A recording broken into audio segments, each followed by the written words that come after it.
Good morning, students. Welcome again in English class. And we have done our poem Rain on the Roof, and the poet is Kurt Skinny. Now we are going to discuss the textbook exercise, thinking about the poem. Question first is, let us start. What do the following phrases means to you? Discuss in class. बेटा first word हमारे पास है humid shadow. तो humid shadow क्या है? इसका answer हमारे पास है humid shadows. There is humidity in the air. Humidity होती है बेटा आर्द्रता. जब हवा में आर्द्रता हो, किसके कारण? Because the sky is overcast with clouds. क्योंकि जिस समय आकाश में बादल छाए जाते हैं तो उस समय आप महसूस करते हो बेटा कि जिस तरह से जो गर्मी होती है उसे हम ह्यूमिड शैडो का नाम देते हैं, यानी आर्द्रता वाली गर्मी. And it is about to rain. और ऐसा लगता है कि मानो बारिश होने वाली है. Shadows are of clouds. यहाँ पर तो छाया जो ली गई है वो बादल वाली ली गई है.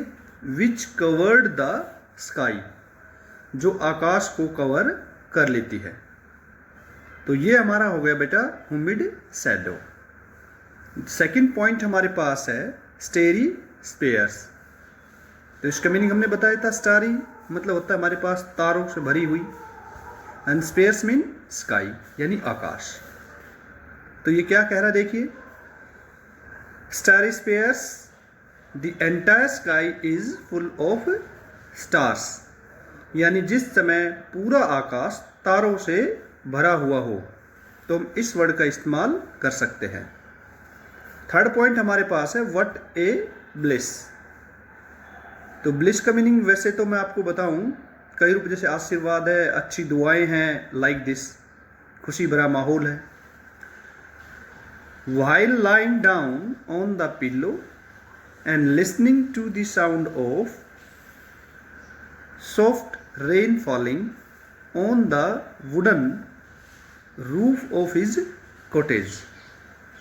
यानी स्थिति बताई गई है कि जिस वक्त हमारा पोएट जो है वो तकिए को लिए लेटा रहता है, एंड लिसनिंग और सुनता है क्या? To the sound of soft rain falling, जब बारिश की कोमल बूंदें गिरना शुरू होती है. किस पर? On the wooden roof of his cottage. उसका जो मकान है जिसकी छत हम कहेंगे जो वुडन रूफ है उसके ऊपर. The poet is enjoying perfect happiness. उस समय पोइट जो है वो बहुत ही खुश होता है. उस स्थिति के लिए हम व्हाट ए ब्लिस का इस्तेमाल करते हैं.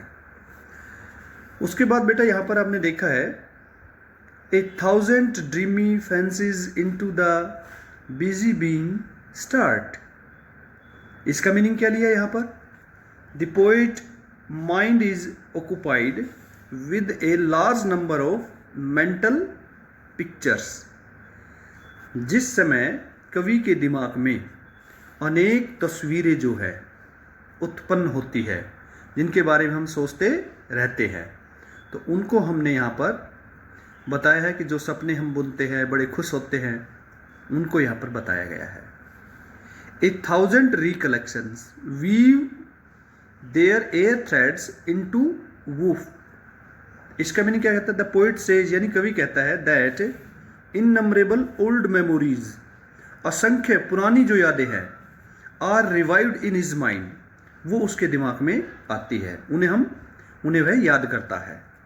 दीज मेमोरी वीव, ये जो यादगार है बुनी जाती है, इन थ्रेड्स इनटू द वूफ, एक धागे में, यानी हम एक के बाद एक के बाद दूसरी, इस तरह से उन यादों को ताजा करते हैं.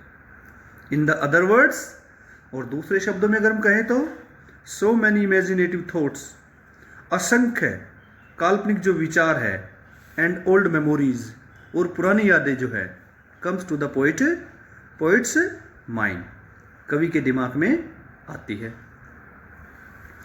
What does the poet like to do when it's rain? Question है, कवि क्या करना पसंद करता है जब बारिश होती है?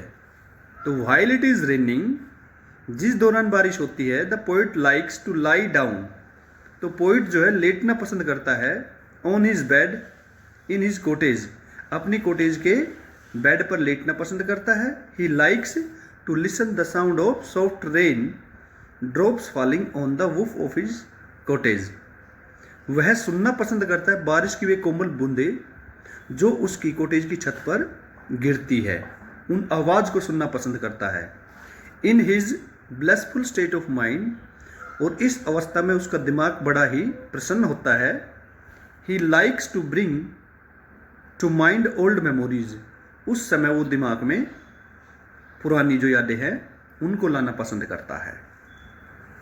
क्वेश्चन थर्ड है, what is the single major memory that comes to the poet's? वो एकमात्र यादगार कौन सी है जो कवि के दिमाग में आती है? What are the darling dreamers, और डार्लिंग ड्रीमर्स क्या है? ही रेफर्स टू, किसके लिए वो इस्तेमाल करता है?